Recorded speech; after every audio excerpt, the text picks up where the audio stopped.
अस्सलाम वालेकुम, मैं हूं फ़ारूक बलोच, बिज़नेस जर्नलिस्ट समाज डिजिटल। 2020 स्टॉक मार्केट के लिहाज से बहुत ही वॉलेटाइल ईयर साबित हुआ। जनवरी में मार्केट 43,000 पॉइंट्स पर ट्रेड कर रही थी और उसके बाद मार्च में हमने देखा कि ये क्रैश होकर 27,000 पॉइंट्स तक भी चली गई और तब से अब तक वापस उसी रेंज पर यानी 43,000 के पास आ चुकी है और 50% के करीब रिटर्न दे चुकी है। और ये जो वाइल्ड स्विंग्स आए, क्रैश होना और दोबारा से रैली होना एक ही साल के अंदर हुआ, तो ये कौन से सेक्टर्स थे जो मार्केट को वापस ऊपर लाने में जिन्होंने मदद की और ख़ास तौर पे अगले साल जो है मार्केट कैसा परफॉर्म करेगी और ये सेक्टर्स कंटिन्यू करेंगे अपनी परफॉर्मेंस को या नहीं, इस पर बात करने के लिए आज हमने स्टूडियो में दावत दी है रज़ा जाफ़री को, जो कि हेड ऑफ़ एक्विटीज़ हैं इंटर मार्केट सिक्योरिटीज़ में और बोर्ड मेंबर भी हैं CFA सोसाइटी पाकिस्तान के। रज़ा, वेलकम टू द शो। रज़ा, हमने पिछले 4 साल में देखा कि हर दफ़ा दिसंबर जनवरी आता है तो मार्केट में थोड़ी तेज़ी नज़र आती है, उसके बाद आगे जाके हम शायद फिर से जो है नीचे आना शुरू हो जाते हैं और 4 सालों में अगर हम देखें तो एनुअल बेसिस पे कोई बहुत ख़ास रिटर्न नहीं आया, बल्कि नेगेटिव भी रही है बीच में मार्केट। और ऐसा लग रहा है कि हम फंस गए कहीं 38,000 पॉइंट से लेकर और 43,000 की रेंज में या 44,000 की रेंज में, इससे ऊपर मार्केट नहीं आ पा रही है। दूसरी तरफ ये भी हम कहते हैं कि हमारे स्टॉक्स चीपर हैं, तो अगर चीपर हैं तो ये उससे आगे क्यों नहीं बढ़ रही बात? तो बात आपकी बिल्कुल दुरुस्त है कि एक बाज़ार एक तरह से फंस के रह गई है। उसमें वजूहत ये रही हैं कि ऑब्वियसली इकॉनमी जब भी एक ट्रांजिशन आता है पॉलिटिक्स में तो एक स्टेबलाइजेशन फ़ेज़ आता है, उसके बाद एक ग्रोथ फ़ेज़ आता है। ये हमने पिछले 15 साल में टाइम एंड अगेन देखा है।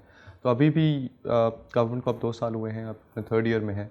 तो लग ये रहा है कि हम स्टेबलाइजेशन से ग्रोथ की तरफ जा रहे थे। एटलीस्ट अगर आप दिसंबर और जनवरी के नंबर्स देखें तो ट्रांजिशन हो रहा था टुवर्ड्स ग्रोथ, और इसी वजह से स्टॉक मार्केट साल के शुरू में बेहतर परफॉर्म कर रही थी। लेकिन उसके बाद कोविड पेंडेमिक सामने आया, इकोनॉमीज़ बंद हुई, बहुत अनसर्टेनिटी थी ना सिर्फ पाकिस्तान में लेकिन पूरी दुनिया में।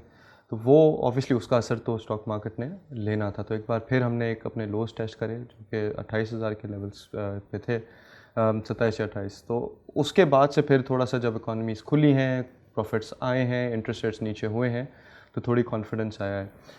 जहाँ तक बात है कि क्या हम यहीं फंसे रहेंगे और क्या बाज़ार सस्ती है तो क्यों नहीं ऊपर बढ़ती, तो यस, बाज़ार अगर आप देखें तो पिछले 9 महीनों में एक रैली जो आ रही है उसकी बड़ी वजह ये है कि मार्केट सस्ती है, इंटरेस्ट रेट्स का लेवल नीचे है, तो लोगों ने स्टॉक मार्केट की तरफ रुख किया है।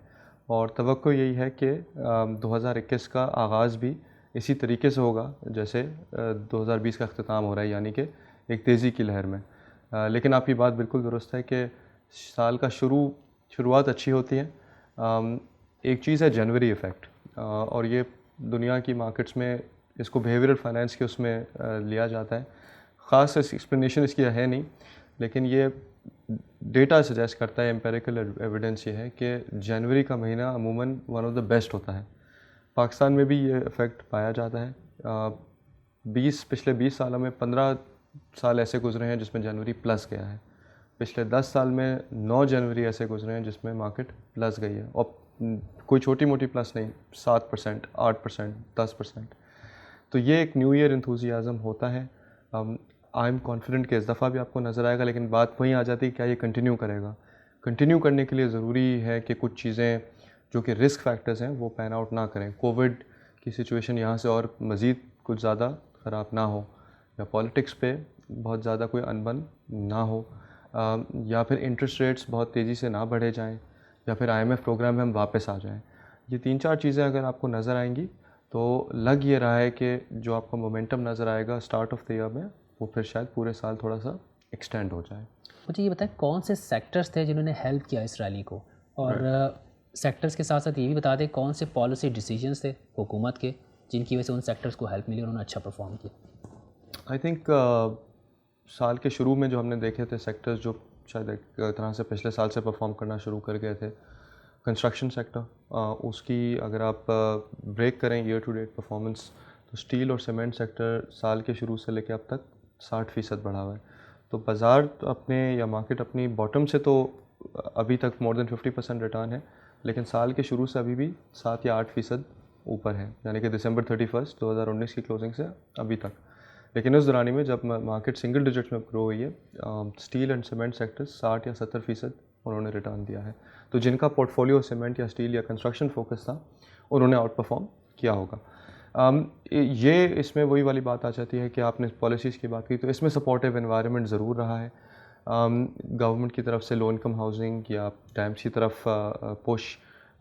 ये थोड़ा सा प्राइवेट सेक्टर के लिए एक अच्छा स्टेप है। देखें हिस्टोरिकली हुकूमतें आई हैं जिन्होंने कंस्ट्रक्शन सेक्टर पे फोकस किया है, लेकिन वो ज़्यादा पब्लिक सेक्टर प्रोग्राम्स रहे हैं। इस दफ़ा फ़र्क ये देखा गया है at least in the last 2 years कि थोड़ा वो तो अपनी जगह है पब्लिक सेक्टर पे फोकस, लेकिन प्राइवेट सेक्टर को भी एक तरह से इंसेंटिवाइज किया गया है, या पॉलिसीज़ में वो चेंज लेकर आए हैं। वेदर बिल्डर्स के लिए टैक्स की जो फ्रेमवर्क है उसको आसान किया गया है, या बैंक्स को कहा गया है कि नहीं कुछ ये सेक्टर है जिसमें आपने मैंडेटरी लेंडिंग करनी है। पहले कोई सेक्टर ऐसा नहीं रहा।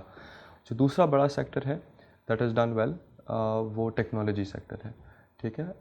एंड हमने पेंडेमिक में देखा कि ऑब्वियसली ज़्यादातर सेक्टर्स वर क्लोज डाउन, लेकिन कुछ सेक्टर्स ने एटलीस्ट ज़्यादा डिमांड देखी, ठीक है। तो अगर आप जूम की बात करें तो दुनिया में लोगों ने उसका इस्तेमाल ज़्यादा कर दिया, वो एसेंशियल बन गया, या नेटफ्लिक्स का ज़्यादा इस्तेमाल हो गया। तो ये सेक्टर्स जो है दुनिया में परफॉर्म कर रहे हैं। ऑब्वियसली हमारी भी कुछ टेक रिलेटेड कंपनीज़ हैं, वो भी इस टेक वेव में उन्होंने परफॉर्म किया। तो सिंगल TRG है, काफ़ी ऊपर चला गया। TRG है, Systems सिस्टम्स Limited लिमिटेड है, there is Netsol, there is Avanceon. देखिए अगेन ये शायद tech companies in the sense कि जी ये कोई may be you can not compare them to the US based large tech companies, लेकिन इनकी भी काफ़ी सारी इनकम बाहर से आ रही है। ये भी वो सर्विसेज प्रोवाइड कर रहे हैं जो मे बी बाहर की जो इनके क्लाइंट्स हैं वो अब इनकी सर्विसेज ज़्यादा ले रहे हैं। तो वहाँ हमारे यहाँ तो देखें आपको डिजिटाइजेशन एक इंक्रीज़ नज़र आएगा, लेकिन दुनिया में भी एक जो चीज़ें 5 साल में होनी थी या 10 साल में होनी थी वो कंप्रेस होके 1 साल में हो गई। तो दुनिया में भी एक डिजिटाइजेशन का ट्रेंड एक्सेलरेट हुआ है। तो हमारी कंपनीज़ ने जो इस डिमांड में प्लग्ड इन है उन्होंने भी इससे फ़ायदा उठाया है। तो ये 2 सेक्टर्स रहे हैं, टेक्नोलॉजी एंड कंस्ट्रक्शन, जिन्होंने स्टॉक मार्केट को आउट परफॉर्म किया है इस साल। अच्छा, टेक्नोलॉजी का तो आपने थोड़ा सा वजाहत कर भी दी कि बाहर से भी इनकम आ रही है। अगर हम इसकी बात करें सीमेंट स्टॉक्स की या कंस्ट्रक्शन सेक्टर की, तो क्या ये सिर्फ जो न्यूज़ है उसकी बेस पे ही लोगों ने बाइंग ज़्यादा की है, या फिर जो ग्रोथ है वो रिफ्लेक्ट हो रही है इनके डेटा में, नंबर्स में? क्या सेल्स बढ़ती हुई नज़र आई है, प्रॉफिटेबिलिटी बढ़ती नज़र आई है? कुछ अर्से पहले तक तो सीमेंट के स्टॉक्स लॉस रिपोर्ट कर रहे थे। जी, देखिए इसकी बड़ी वजह यह है कि सीमेंट कंपनीज़ ने पिछले 2 सालों में एक एक्सपेंशन की है, और जब वो नए प्लांट्स लगाते हैं तो उनकी डिप्रिसिएशन भी आती है। तो ऑब्वियसली वो अगर आप राइट ऑफ करते हैं 3 साल 5 साल 10 साल, तो उसकी डिप्रिसिएशन का एलिमेंट आपको नज़र आता है। और प्लांट ऑब्वियसली कैपेसिटी उसकी बढ़ने में थोड़ा टाइम लगता है। तो शुरू में अमूमन देखा गया कि नई कैपेसिटी एक्सपेंशन आती हैं तो नुकसान होता है, क्योंकि बोरो भी किया हुआ होता है, इंटरेस्ट रेट भी लिए हाई होते हैं अमूमन। इस दफ़ा नंबर्स तो बहुत अच्छे आ रहे हैं सीमेंट के सेल्स के। अगर आप पिछले कुछ महीनों के देखें तो 5.3 मिलियन 5.4 मिलियन की सेल्स हैं, रिकॉर्ड हाई सेल्स हैं। तो that is telling you something. ज़्यादातर सेल्स ये लोकल हो रही हैं, तो ये भी आपको बता रहा है कि डिमांड स्ट्रॉन्ग है। प्रॉफिटेबिलिटी में ये पूरी तरीके से रिफ्लेक्ट होगा अगले 12 महीने उसके बाद। उसकी वजह यह है कि इंटरेस्ट रेट्स बड़ी तेज़ी से कम हुए हैं, लेकिन उनका असर आपको अभी नज़र आएगा, और अगर इन्होंने कीमतें बढ़ाई हैं तो उनका भी असर आगे नज़र आएगा। तो और डिप्रिसिएशन भी आपको कम होती हुई नज़र आएगी। तो लेकिन बात वो आ जाती है कि स्टॉक मार्केट ने अभी से क्यों इनको परफॉर्म करवा दिया। वो वजह ये है कि स्टॉक मार्केट आगे का देखती है, तो वो वेट नहीं करेगी प्रॉफिट्स का बढ़ने का, वो ऑलरेडी एंटिसिपेट कर लेगी कि यहाँ से इनके प्रॉफिट्स बेहतर होंगे, तो शेयर प्राइस अभी से रिएक्ट कर जाएगी। जैसा आपने प्रॉफिटेबिलिटी की बात की है, तो कोई प्रोजेक्शंस हैं आप लोगों की कि जो कॉर्पोरेट सेक्टर लिस्टेड उसकी प्रॉफिटेबिलिटी कितने % तक देख रहे हैं आप लोग? और साथ ही में ये भी बता दें, क्या ये डिविडेंड्स में ट्रांसलेट होती हुई नज़र आ रही है आपको नेक्स्ट ईयर? मुझे ख्याल में इस साल तो कोई ख़ास डिविडेंड्स नहीं देखे हमने। अच्छा, इसके थोड़ा सा मैं आपको बैकग्राउंड देता हूँ, एक थोड़ा सा स्टेटिस्टिक्स आपसे शेयर करता हूँ आउटलुक से पहले। ऑब्वियसली 500 कंपनीज लिस्टेड हैं, KSE 100 में ज़्यादातर मार्केट कैप कैप्चर हो जाता है। ज़्यादातर ब्रोकरेज फर्म्स 40 या 50 कंपनियाँ कवर करती हैं, इससे ज़्यादा नहीं होती। बहरहाल अगर हम खाली प्रॉफिट्स की बात करें तो 60-70 कंपनीज जो हम जिनका हर क्वार्टर का प्रॉफिट ट्रैक करते हैं, इस क्वार्टर यानी कि जो लास्ट रिजल्ट्स आए हैं जुलाई से लेकर सितंबर 2020, ये जो 70 कंपनियां हैं जो हम ट्रैक करते हैं, इनका मिला के जो प्रॉफिटेबिलिटी है, we have never seen it this high. That is very interesting. मतलब as analysts it forced us to set up कि भाई ये क्या हुआ है, बिकॉज लेकिन लॉकडाउन के बाद वी वर एक्सपेक्टिंग कि इम्प्रूवमेंट आएगी, इस नौयत की इम्प्रूवमेंट। इनका मिला के ये 65 या 70 कंपनियां हैं, 170 अरब तकरीबन इन कंपनीज का एग्रीगेट प्रॉफिट है इस क्वार्टर का, और ये तकरीबन 40% ऊपर है ईयर ऑन ईयर। और हमारे पास ये डेटा ऑब्वियसली इन क्वार्टरली रखा हुआ है इन सारी कंपनीज का, पिछले 5 साल 10 साल इतनी प्रॉफिट्स एक साथ नहीं आए हैं। एंड ये बड़ा ब्रॉड बेस्ड फिनोमेना भी रहा है। इसमें बज़ाहिर कोई वन ऑफ्स नज़र नहीं आ रहे। बैंकिंग सेक्टर के प्रॉफिट्स भी हैं, ऑयल सेक्टर के प्रॉफिट्स भी हैं, फर्टिलाइज़र, ऑटोज़, अभी तो सीमेंट, जैसे हमने अभी बात करी, सीमेंट के तो प्रॉफिट्स अभी आने हैं। तो this is a great number. Outlook जहाँ तक है, अगर आप हमारी उसकी बात करें तो हिस्टोरिकली जो कंपनीज हम ट्रैक करते हैं उनके जो प्रॉफिट्स रहे हैं 10 से 12% पर एनम ग्रो करे हैं historically.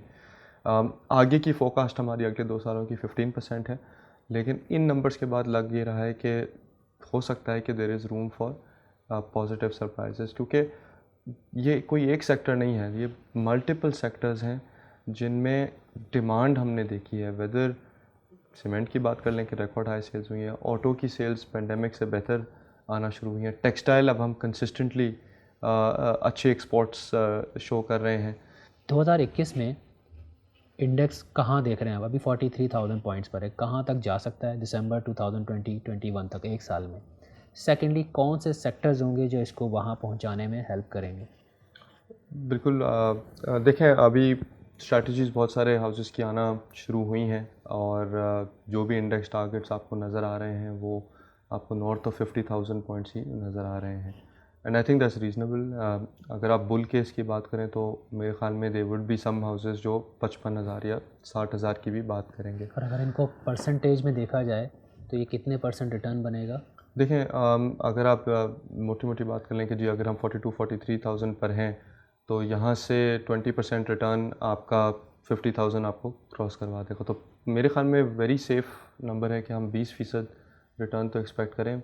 I would go so far as से कि इससे ज़्यादा भी आ सकता है, 25-30% रिटर्न इफ भी इट इज़ द हो मार्केट सकता है। कंसेंसस, तो इट मीन्स के right now those who are parked in fixed income instruments, क्योंकि अभी इंटरेस्ट रेट तो नीचे हैं और 5-6 महीने तक बढ़ते हुए नज़र भी नहीं आ रहे, तो मेरे ख्याल में it's a good time to switch.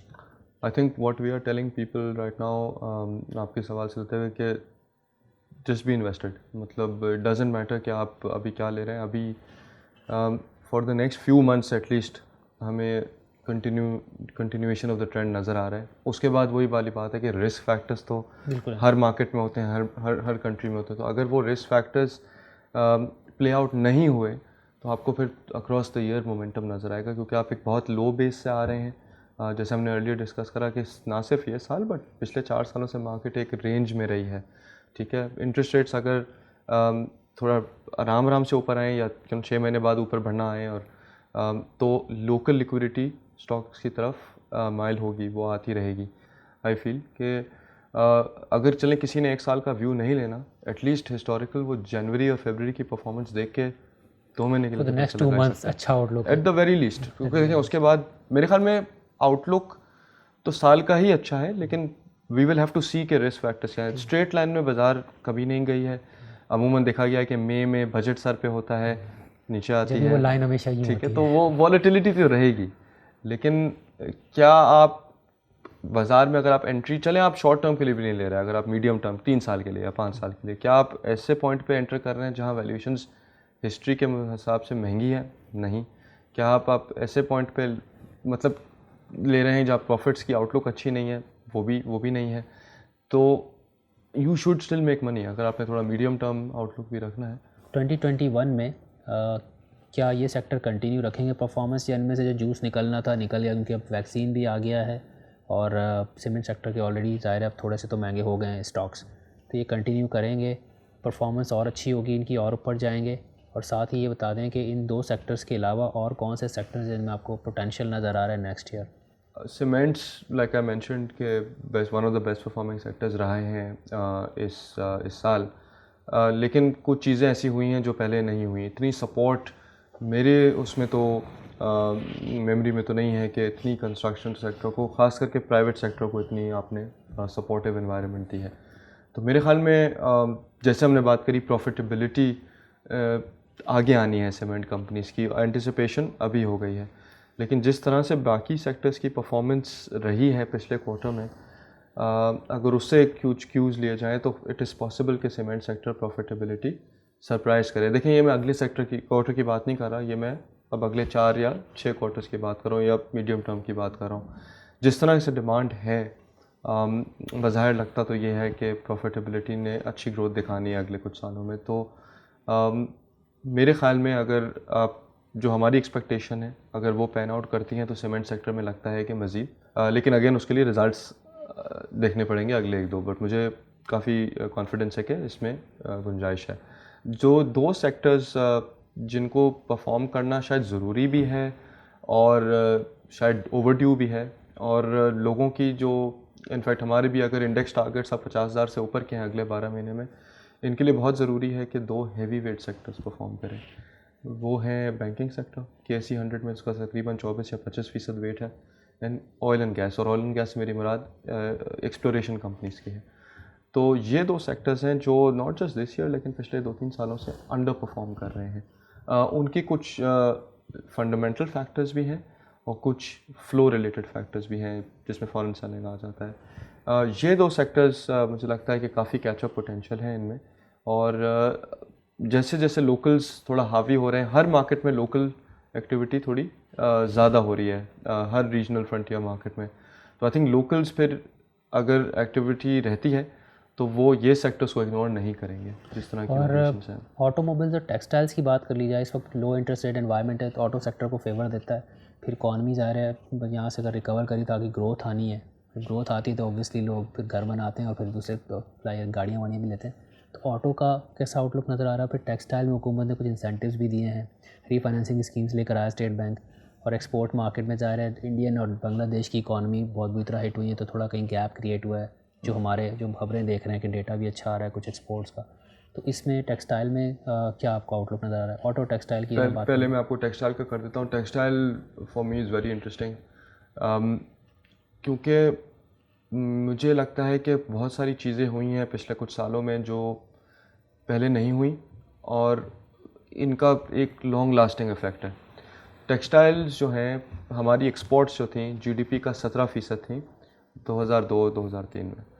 Today exports are single digits, 8% of GDP। तो हमने रियल टर्म्स में लूज़ आउट करा है। बट पिछले 15 या 20 साल में हमारे पास सिक्योरिटी कंसर्न्स थे, हमारे पास एनर्जी इश्यूज थे, ठीक है, हमारा एक्सचेंज रेट एक कंट्रोल्ड एक्सचेंज रेट था, रिफंड्स तेज़ी से नहीं दिए जाते थे। अगर मुझे कोई मशीनरी इंपोर्ट करनी है, मैं टेक्सटाइल में मुझे एक्सपैंड करना है, तो टैरिफ्स FBR सेट कर रहा था जिसका मकसद है टैक्स रेस करना। अब कॉमर्स मिनिस्ट्री सेट करती है कि चलें आप फैसिलिटेट हों, लाएँ मशीनरी सस्ते टैरिफ से, ग्रोथ करें। ये 5-6 चीज़ें आर वेरी पावरफुल। अगर आप इनका जमा करके देखें, ऐसी बात नहीं है कि हम एक्सपोर्ट नहीं करते थे, हम अभी भी करते हैं, लेकिन like I said in percentage और GDP टर्म्स हम आधे हो गए। लेकिन जो मसले रहे हैं पिछले 15 सालों में, बहुत सारे मसले मुझे तो नज़र आ रहे हैं कि आपने फिक्स कर दिए हैं। एक्सचेंज रेट अब आपका मार्केट डिटर्मेंट है, बिजली की सिचुएशन बहुत बेहतर है, security a lot better. Pandemic में हमने जो कंट्रीज़ नहीं फुलफिल करी orders, we stepped in and we बिजली में आई थिंक वो पीक आवर वाला बेनिफिट भी दिया। बिल्कुल। और अभी भी अगर आप स्टेट बैंक की टर्फ फैसिलिटी है, अगर आप एक्सपेंशन करते हैं तो कंसेशनरी रेट मिलेगा। अगर आप पिछले साल के मुकाबले में ज़्यादा परफॉर्म या ज़्यादा प्रोडक्शन करेंगे या ज़्यादा सेल्स, तो आपको इंक्रीमेंटल बिजली के यूज़ पे टर्फ स्कीम पे जो 3-4% पे लोन जी कंसेशनरी है कि अगर आप अभी एक्सपेंशन अनाउंस करते हैं, तो ये बड़ी पावरफुल इंसेंटिव्स हैं जो मुझे तो देखें, स्टॉक मार्केट में बैठ के हमने एटलीस्ट 1-2 चीज़ें सोची हैं कि never take anything for granted, कुछ भी हो सकता है। आपने पहले एक सवाल दिया था क्या डिविडेंड्स आएंगे, तो मैं डिविडेंड भी सिर्फ आपको कहूँगा कि when we started our careers हम ये सोच नहीं सकते थे कि पावर कंपनीज डिविडेंड्स कम हो जाएंगे या ये ऑयल कंपनीज के dividends, this was unheard of. वैसे ही अगर हम टेक्सटाइल कंपनीज़ की बात करें तो ये अमूमन एक लो PE पे चलती हैं क्योंकि इनको ग्रोथ कंपनीज़ नहीं समझा जाता। लेकिन अगर ये जो 5-6 फैक्टर्स जो मैं कह रहा हूँ कि ये बड़े पावरफुल फैक्टर्स हैं, ये एक साथ होकर इनको ड्राइव करते हैं, तो ये तो ग्रोथ सेक्टर बन सकता है हमारा। जहाँ तक ऑटोज़ की बात है तो ऑटोज़ की सेल्स भी अच्छी हैं, पर्टिकुलरली अगर आप पामा के नंबर्स में किया की सेल्स भी आप ऐड करते हैं तो अच्छी ग्रोथ है, बट ऑब्वियसली एक कंपेटिटिव फील्ड हो गई है। तो इसमें लेट्स सी, अगर तो पाए बढ़ती है पाकिस्तान में अमूमन ओवरऑल मार्केट का साइज जी बढ़ता है। ठीक, जी, देखें 2.5 से 3 लाख गाड़ियाँ बिकती हैं एट पीक पाकिस्तान में हिस्टोरिकली, उसमें इंपोर्ट्स भी शामिल हैं। जब इंपोर्ट्स खुली भी होती थी 50 से 70 हज़ार गाड़ियाँ इंपोर्ट हो जाती थी, तो अब आपकी देखें 20,000 आपकी Hyundai आ गई है, फिर Kia आ गई है, और भी आ रही हैं। तो it's great for the consumer. I think बिल्कुल एक चॉइस होनी चाहिए। यहाँ पे सॉरी टू होल्ड यू है, जी। बट एक इंटरेस्टिंग चीज़ है कि जो गाड़ियाँ बिक रही हैं, देखा थोड़ी सी वो ऊपर वाली गाड़ियाँ बिक रही हैं, महंगी वाली SUVs और क्रॉसओवर्स। नीचे वाली गाड़ियाँ, क्योंकि जब आप कह रहे हैं साइज़ बढ़ना पाएगा, तो वो तो मिडिल क्लास है, और जितना पिछले जो 2-3 साल गुजरे वो तो बड़ी कंप्रेस्ड हो गई है। एक तरफ इन्फ्लेशन उसने बुरी तरह हिट किया, दूसरी तरफ आई थिंक रेजेस भी नहीं मिले लोगों को, और अनएम्प्लॉयमेंट का भी हमने देखा है कि वो सीन थोड़ा सा डेटा शो कर रहा है कि अगले साल 9-9.5% तक भी जा सकता है, इवन जून तक ही। तो क्या आपको लगता है कि ये पाइप बढ़ेगा? मतलब आप कह रहे हैं बढ़ना चाहिए, लेकिन क्या लगता है ऐसे हालात में बढ़ेगा ये? आई थिंक तो आपके सवाल में बहुत इंटरेस्टिंग 2-3 चीज़ें हैं। एक तो ये कि ऑब्वियसली जो हमने कंपनीज़ की प्रॉफिट्स की बात करी है और डिमांड की बात करी है, लग ये रहा है कि middle income, higher end upper class, उनकी पेंडेमिक में रिलेटिवली स्पीकिंग परचेजिंग पावर पे ज़्यादा असर नहीं आया। तो अगर आप बड़ी गाड़ियों की परचेजेस देखें, उनमें ग्रोथ ज़्यादा है कंपेयर टू मे बी या सुजुकी। वो अगेन तो लग ये रहा है कि मे बी जो थोड़ा मोर वल्नरेबल सेगमेंट्स ऑफ सोसाइटी हैं या जो एंट्री लेवल कार्स हैं, वो थोड़ी सी स्पेंडिंग मोहतात हुई है। ठीक है, तो मैं स्टॉक मार्केट का मैं कतन ये नहीं कहूँगा कि आउटलुक है जी, इसका ये मतलब है कि everything is great in the economy. इसका ये मतलब नहीं है। इसका ये मतलब है कि जिस कंपनीज़ के आप शेयर्स ले रहे हैं, उनकी टारगेट मार्केट ऐसी है कि वो ऑलरेडी परफॉर्म कर रहे हैं और शायद परफॉर्म करें। बट यूर एब्सोल्युटली राइट कि अभी भी हम एक पेंडेमिक के उसमें हैं, तो शायद at the lower end, middle class या उससे लोअर एंड पे आपको थोड़ा वक्त लगे for things to completely normalise. So the outlook is good. Let's talk about the risks. FATF Feb में रिव्यू आने वाला है, बाहर निकलेंगे या नहीं निकलेंगे? आई थिंक फॉर मी, मैं चीज़ें देखता हूँ from a directional point of view. I think Pakistan ने एफर्ट्स की हैं, एंड आई थिंक अब तो लास्ट रिव्यू में तो हमने बस कुछ ही स्टेप्स हैं जो हमने नहीं लिए हैं। आई थिंक निकल जाएंगे, but for me it doesn't matter कि हम अभी निकलें या 6 महीने बाद निकलें या उसके 12 महीने बाद निकलें। माई पॉइंट इज़ पाकिस्तान ने इसको सीरियसली लिया है। पर ब्लैक लिस्ट से बहुत दूर हो गए हम। Oh yes. Okay, let's try to make it a rapid round. ठीक है, थोड़ा जल्दी जल्दी करते हैं। PDM एक बड़ा हमने देखा बहुत तेज़ी पकड़ी उसने, फिर एकदम से दिसंबर में अनाउंस कर दिया कि फेब में हम लॉन्ग मार्च करेंगे, तो अब 1-1.5 महीने तो कुछ नहीं होने वाला। पॉलिटिकल रिस्क, पॉलिटिकल इंस्टेबिलिटी, अब क्या इसको लेके? हमेशा से इशू रहा है पाकिस्तान में, बट आई वुड आर्ग्यू कि हर मार्केट में ये रिस्क है। वैल्यूएशंस में अगर सस्ती मार्केट है तो ये रिस्क एक तरह से कैप्चर हो रहा है। हमें नहीं लगता कि बज़ाहिर अभी के look anything can happen in politics, but बज़ाहिर लगता नहीं है कि गवर्नमेंट कहीं जा रही है। ठीक है, okay. Exchange rates and monetary policy rates, dollar के जो रेट्स हैं और मॉनेटरी पॉलिसी कितने फेवर में से स्टॉक मार्केट की, और उसमें क्या चेंजेस एक्सपेक्टेड है आउटलुक में जो अफेक्ट कर सकती है? हमारे तो पिछले 15 सालों में हर तीसरे चौथे साल बैलेंस ऑफ पेमेंट क्राइसिस आया है। दुनिया अपनी वर्स्ट क्राइसिस में गुजर रही है पिछले 100 सालों में, और रुपया हमारा अप्रिशिएट हुआ है पिछले 6 महीनों में। So that tells you. देखें, लेकिन इसके लिए इंपॉर्टेंट है कि IMF प्रोग्राम वापस रिज्यूम हो। ठीक है, क्योंकि हमारे पास इस साल तो रिजर्व्स मौजूद हैं, लेकिन अगर आपने 2-3 साल की अच्छी व्यू लेनी है तो इम्पॉर्टेंट है कि IMF प्रोग्राम वापस कंटिन्यू। वो 2 चीज़ों पे अटका हुआ है, circular debt like energy sector reforms और टैक्सेशन, टैक्स बेस इंक्रीज। क्या प्रोग्रेस है ये हुकूमत की, और आपको क्या लग रहा है कि हम कर पाएंगे, इसको मीट कर पाएंगे? आई थिंक आज के अखबार रात में तो ये खबर थी कि हाईएस्ट अथॉरिटीज़ प्राइम मिनिस्टर की तरफ से शायद एक असेंट आ गया है कि बिजली की कीमतें अगर बढ़ानी पड़े to get IMF programme back on track तो बढ़ा दी जाएंगी। आई थिंक ऑब्वियसली महंगाई के लिए वो एक परेशान कौन चीज़ है, और उससे इंटरेस्ट रेट्स पे एक अपवर्ड एक सोच आती है कि जी अब बढ़ेंगे। लेकिन ग्रैंड स्कीम ऑफ थिंग्स में अगर इसकी वजह से IMF प्रोग्राम रिज्यूम हो जाता है, इससे मज़ीद फाइनेंसिंग अनलॉक हो जाएगी, इससे आप यूरो बॉन्ड्स कर सकेंगे, कॉन्फिडेंस रहेगा, तो आई थिंक वो ज़्यादा इम्पॉर्टेंट है। तो और जहाँ तक इंटरेस्ट रेट्स की बात है, हमें लगता है कि अभी भी ग्रोथ को तरजीह दी जाएगी। शायद अगले 6 महीने बाद शायद इंटरेस्ट रेट्स बढ़ना शुरू और वो भी gradual. That is our view on interest rates. Corona virus की सेकंड वेव तक चल रही है और अच्छी खबरें नहीं आ रही हैं मार्केट से, ठीक है। पिछले साल में जो हमारा पीक था 100 लोग मर रहे थे, दोबारा उसके आसपास हम पहुंच गए।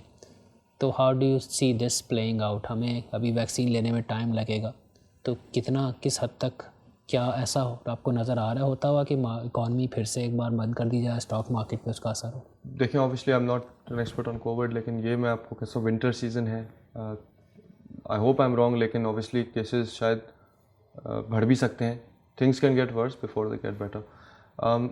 मेरे ख्याल में हुकूमत इकॉनमी को बंद नहीं करेगी, उसने तरजीह देगी इकॉनमी को। अगर वो करती भी है, टाइटर लॉकडाउन चाहते हैं तो शॉर्ट लिव्ड होंगे, 1 या 2 महीने। और एक रूल ऑफ थंब है स्टॉक मार्केट में कि आप सेम रिस्क को दो बार डिस्काउंट नहीं करते। तो अगर आपने लास्ट टाइम लॉकडाउन में इतनी अनसर्टेनिटी थी, 2 महीने हमने बंद करी तो बाज़ार 28,000 चली गई थी। अगर हम फिर 2 महीने के लिए बंद करते हैं, मैं आपको ये कहूँगा कि यह स्टॉक मार्केट असर लेगी, लेकिन क्या उतना असर लेगी जितना पहली बार लिया था, उतना नहीं लेगी। वेस्ट में वैक्सीनेशन शुरू हो गई है, ओबियसली कुछ अरसे में मुझे लगता है कि शायद इकॉनमीज़ खुलना शुरू हो जाएंगी दुनिया की, और इकॉनमीज़ खुलना शुरू होंगी तो ऑयल प्राइसेस शायद रिबाउंड करें। तो ऑब्वियसली अगर बढ़ करते हैं, इंटरनेशनल प्राइसेस ऊपर बढ़ते हैं, जाते हैं ऊपर की तरफ। पाकिस्तान में ऑलरेडी पेट्रोल काफ़ी महंगा है, तो उस सूरत में आपको नज़र आता है कि हमारे इंपोर्ट बिल पे और इन्फ्लेशन पे कोई प्रेशर्स आएंगे? आई थिंक वही वाली बात आ जाती है इकॉनमी पे कि अभी हम वी आर डूइंग ओके, हमारा इंपोर्ट कवर अभी है 3.3 मंथ्स, और पिछले अगर आप 20 साल देख लें, हमने जो निकाला था एवरेज हमारा 4, इट्स नॉट लाइक कि हमारा कोई बहुत ज़्यादा इंपोर्ट कवर रहा है। पिछले 20 सालों का एवरेज 4 मंथ्स है, पीक 10 या 11 महीने का है हमारा। बट सर्टनली मेरे लिए कंसर्न ये होगा, अगर आप रिस्क की, अगर आप उसमें आ जाएं, कि महंगाई कंट्रोल में नहीं आती है। I think that is a concern, क्योंकि इससे होता ही है कि इंटरेस्ट रेट्स पे अपवर्ड प्रेशर आता है। इंटरेस्ट रेट्स पे प्रेशर आता है तो ऑब्वियसली स्टॉक मार्केट से ये इन्वर्स रिलेशनशिप है। जब इंटरेस्ट रेट्स शरह सूद नीचे होगी तो स्टॉक मार्केट अमूमन परफॉर्म करती है, जब शरह सूद बढ़ती हुई होती है तो स्टॉक मार्केट अमूमन परफॉर्म नहीं करती। For me that is a risk, market के लिए भी। For me that is a concern. मैंने जैसे कहा, IMF प्रोग्राम अगर रिज्यूम होता है तो बैलेंस ऑफ पेमेंट से मुझे कोई घबराहट नहीं है, लेकिन इन्फ्लेशन मेरे लिए इंपॉर्टेंट है कि कंट्रोल में रहे, क्योंकि इसमें देखें ना, इसकी हर चीज़ में ये चीज़ है जो टीवी पे भी रन होती है, मीडिया, आम आदमी को असर पड़ता है इससे। ऑब्वियसली उससे पॉलिटिक्स भी असर आती है, फिर आप पॉपुलिस्ट डिसीजन मेकिंग करने लगते हैं, जिसकी शायद अभी आपको शायद आप कम कर देंगे, लेकिन उसका 2 साल बाद आपको उसका वो देना पड़े, जैसे एक्सचेंज रेट का फिक्स रखना। तो ये थोड़ा सा मेरे लिए इम्पोर्टेंट है कि ऑयल प्राइसेस अगर बढ़ें तो इतनी नहीं बढ़ें कि प्रॉब्लमैटिक हो। मुझे लगता है पर्सनली स्पीकिंग कि आप बिल्कुल ठीक कह रहे हैं, शॉर्ट टर्म में ऑयल प्राइसेस बढ़ सकती हैं और बढ़ भी रही हैं, लेकिन एक आप देखें US में प्रेसिडेंसी चेंज है तो वो अब वापस क्लाइमेट चेंज उस तरफ पॉलिसीज़ आ जाएंगी, तो you will see a move towards clean energy. हो सकता है कि ईरान से ताल्लुकात बेहतर होंगे तो वहाँ की सप्लाई हो जाए। तो आई थिंक एक जहाँ ये लगता है कि ऑयल प्राइसेस शॉर्ट टर्म में बढ़ेंगी, तो वहाँ ये भी लगता है कि एक नेचुरली एक सीलिंग है, और आप शायद इनको थोड़ा सा ऊपर बढ़ते हुए देखें, but not that much. Alright, Raza, thank you very much for your valuable input. I hope that helps our audience take the right decision. आपने रज़ा को सुना, और अगर मैं ख़ुलासा करना चाहूँ हमारे डिस्कशन का, तो आउटलुक इस वक्त अच्छा नज़र आ रहा है स्टॉक मार्केट का। और सिर्फ रज़ा ही नहीं, बल्कि मैंने और भी लोगों का सर्वे किया है और ब्रोकरेज हाउसेस भी, उनका अंदाज़ा है तकरीबन 20 से 25% ग्रोथ रिटर्न देख रहे हैं स्टॉक मार्केट के हवाले से। और ज़्यादातर का अंदाज़ा है 50,000 से ऊपर जाएगा इंडेक्स, जो कि इस वक्त 43,000 के आसपास ट्रेड कर रहा है। लेकिन जैसा कि रज़ा ने बताया, रिस्क आर देयर, और देखना ये होगा कि हुकूमत की पॉलिसीज़ कैसी रहती हैं और ये रिस्क प्ले आउट करते नहीं करते। लेकिन इस वक्त at the moment as we talk लग ये रहा है कि अगर इस वक्त आप देखें तो इंटरेस्ट रेट का और स्टॉक मार्केट का दोनों का कंपैरिजन करें तो लग ये रहा है कि इस वक्त stock market is a better option. आपसे अगली वीडियो में फिर मुलाकात होगी। इस वीडियो के हवाले से कोई फ़ीडबैक ज़रूर दीजिएगा हमें, कमेंट्स की सूरत में, क्वेश्चंस और शेयर्स की सूरत में। अपना ख्याल रखिएगा। अल्लाह हाफ़िज़।